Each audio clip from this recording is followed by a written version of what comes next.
Bahul Ramesh, Dinjith Ayyathan, animal trilogy, echo അങ്ങനെ മുഴങ്ങുകയാണ്.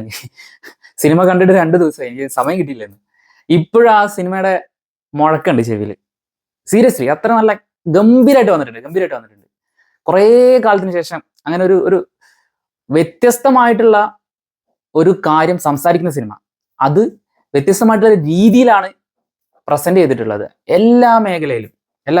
Especially Bahul Ramesh തന്നെ ചെയ്ത ക്യാമറ വർക്ക് കിഡിലെന്ന് പറഞ്ഞാൽ കുറഞ്ഞു പോകും. അത്രയ്ക്കും മനോഹരമായിട്ടാണ് ആ ഹില്ലി ഏരിയാസ്, കാടിന്റെ വന്യത, വശ്യത ഇതെല്ലാം ഒപ്പിയെടുക്കുന്ന പറയില്ല, ലിറ്ററലി ഒപ്പിയെടുത്തിട്ടുണ്ട്. ആ കഥയ്ക്ക് അനുയോജ്യമായി തന്നെ വരുന്ന രീതിയിൽ ക്യാരക്ടർ സഞ്ചരിക്കുന്ന വഴി എല്ലാം മനോഹരമായിട്ട്, എന്താ പറയാ, ഒരു പിക്ചർ പെർഫെക്റ്റ് ആയിട്ടാണ് ബാഹുൽ രമേശ് അതിന്റെ DOP കൈകാര്യം ചെയ്തിട്ട്. അദ്ദേഹം തന്നെയാണ് തിരക്കഥ എന്നുള്ളത് കൊണ്ട് തന്നെ ആ ഒരു ആംഗിളിൽ ഗംഭീരമായിട്ട് എഴുതി വെച്ച സാധനങ്ങൾ നീറ്റ്ലി എക്സിക്യൂട്ട് ചെയ്തിട്ടുണ്ട് എന്നാണ് എനിക്ക് തോന്നിയത്.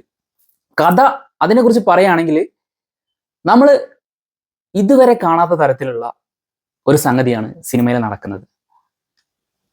ഇൻഫിനിറ്റ് ക്രോണിക്കിൾസ് ഓഫ് കുര്യച്ചൻ, അത് തന്നെ.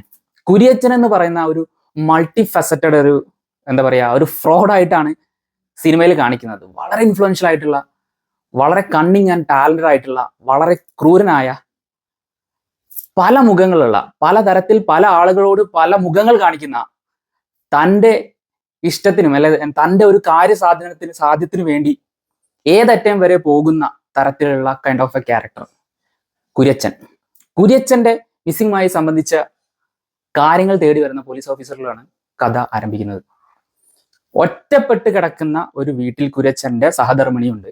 അവരെ നോക്കാൻ ഉള്ള ഒരു പയ്യനായിട്ടാണ് നമ്മുടെ ദ അപ്കമിങ് സ്റ്റാർ എന്ന് തന്നെ വിശേഷിപ്പിക്കാവുന്ന സന്ദീപ് പ്രദീപ് ഗംഭീര പ്രകടനമാണ് നടത്തിയിട്ടുള്ളത്. അദ്ദേഹത്തിന് ആ ക്യാരക്ടർ ടൈലർ മെയ്ഡ് ആയിട്ട് തോന്നി. ആ ക്യാരക്ടറിന്റെ ആ ഒരു ഫിസിക് ഉണ്ടല്ലോ, ആ കാടിൽ താമസിക്കുന്ന കുറച്ച് അത്ലറ്റിസം ശരീരത്തിൽ പ്രകടിപ്പിക്കുന്ന, അത് ഈ 6 പാക്കും കാര്യങ്ങളൊന്നുമല്ല, ബട്ട് ആ അജിലിറ്റി, അദ്ദേഹത്തിന്റെ മൂവ്മെന്റ്സ്, ആ ഒരു ഏരിയയിൽ താമസിക്കുന്ന ഒരു വ്യക്തിക്ക് അവിടെ സർവൈവ് ചെയ്യാൻ വേണ്ട തരത്തിലുള്ള എല്ലാ കാര്യങ്ങളും ആ ക്യാരക്ടറിൽ ഉണ്ടായിരുന്നു. അതും സന്ദീപ് പ്രദീപ് അദ്ദേഹം മുമ്പ് ചെയ്ത സിനിമയുടെ ക്യാരക്ടറിന്റെ ഒരു ഷാഡോ, ഒരു ഷെയ്ഡോ, ഒരു കാര്യം ഇല്ലാത്ത തരത്തിലാണ് അദ്ദേഹം ഈ ക്യാരക്ടറിനെ ഇതിൽ പ്ലേസ് ചെയ്തിട്ടുള്ളത്. അത് പല തരത്തിലുള്ള ഭാവപ്രകടനത്തിലൂടെ പോകുന്നുണ്ട്. അതിനെക്കുറിച്ച് കൂടുതൽ ഡീറ്റെയിൽസ് ആയിട്ട് പറയുന്നില്ല. First half, second half comparison, ആ പ്രകടനം കാണുമ്പോൾ തന്നെ അത് തിയേറ്ററിൽ നിന്ന് എക്സ്പീരിയൻസ് ചെയ്യേണ്ട കാര്യം തന്നെയാണ്. തിയേറ്ററിൽ നിന്ന് എക്സ്പീരിയൻസ് ചെയ്യേണ്ട കാര്യമാണെന്ന് പറഞ്ഞാൽ അങ്ങനത്തെ ഒരു ടെറൈനിലാണ് സിനിമ നടക്കുന്നത്. നേരത്തെ പറഞ്ഞ പോലെ ആ കാടിന്റെ ആ ഒരു ഭംഗി, ആ കാടിന്റെ ഭംഗി എന്ന് പറയുമ്പോൾ വിഷ്വൽ മാത്രമല്ല, അതിന്റെ ഒരു ഓഡിയോ ഭംഗി കൂടി നമ്മൾ കണക്കിലെടുക്കണം. വിഷ്ണു ഗോവിന്ദ് പെർഫെക്റ്റ് ആയിട്ട് ചെയ്തിട്ടുണ്ട്. അതിൽ എടുത്തു പറയേണ്ട കാര്യം ഈ ആനിമൽസിനെ, അതായത് ഡോഗ്സിനെ പ്രസന്റ് ചെയ്തിരിക്കുന്ന രീതിയാണ്. ഈ ഡോഗ്സിന്റെ ഒരു വൈൽഡ് നേച്ചർ ഉണ്ടല്ലോ, ഇതിൽ കാണിക്കുന്ന പട്ടികളെല്ലാം ഒരു മലേഷ്യൻ ബ്രീഡായിട്ടാണ് കാണിക്കുന്നത്. അതായത് എങ്ങനെയാണ് ആ ബ്രീഡ്സ് ഈ ഒരു കേരള കർണാടക ബോർഡർ ഉള്ള ആ മലം പ്രദേശത്ത് എത്തിപ്പെട്ടത് എന്നുള്ള കാര്യങ്ങളൊക്കെ വളരെ ഡീറ്റെയിൽ ആയിട്ട് പറയുന്നുണ്ട്. അതിൽ തന്നെ ഒരു സ്പോയിലർ ആവുമെന്ന് എനിക്കറിയില്ല, എന്നാലും ഞാൻ പറയണം, ഒരു പ്രത്യേക സാഹചര്യത്തിൽ ഈ ഡോഗുമായി ചുറ്റിപ്പറ്റി വരുന്ന കഥാതന്തു പ്രോഗ്രസ് ചെയ്യുന്ന ആ ഒരു സംഗതി കാണിക്കുന്ന സമയത്ത് വേൾഡ് വാറുമായിട്ട് റിലേറ്റ് ചെയ്തൊരു പോർഷൻ വരുന്നത് അത് കാണിക്കുന്നുണ്ട്.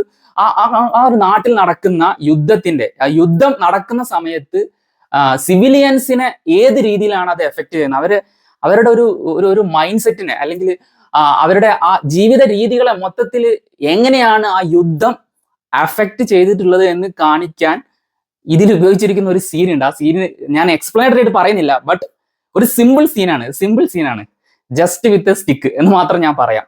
ആ ഒരു സ്റ്റിക്ക് വെച്ചിട്ട് ആ യുദ്ധത്തിന്റെ എല്ലാ വൈൽഡ്നെസ്സും, എല്ലാ ക്രൗര്യവും, എല്ലാ, എന്താ പറയാ, നമുക്ക് ഒരു സഹായം അഭ്യർത്ഥിച്ച് നടക്കുന്ന സിവിലിയൻസിന്, സാധാരണക്കാരുടെ ജീവിതം എന്നുള്ളതെല്ലാം എങ്ങനെയാണെന്ന് ആ ഒരൊറ്റൊരു സീനിൽ കൊണ്ടുവരാൻ ബാഹുൽ രമേശിന് സാധിച്ചിട്ടുണ്ട്.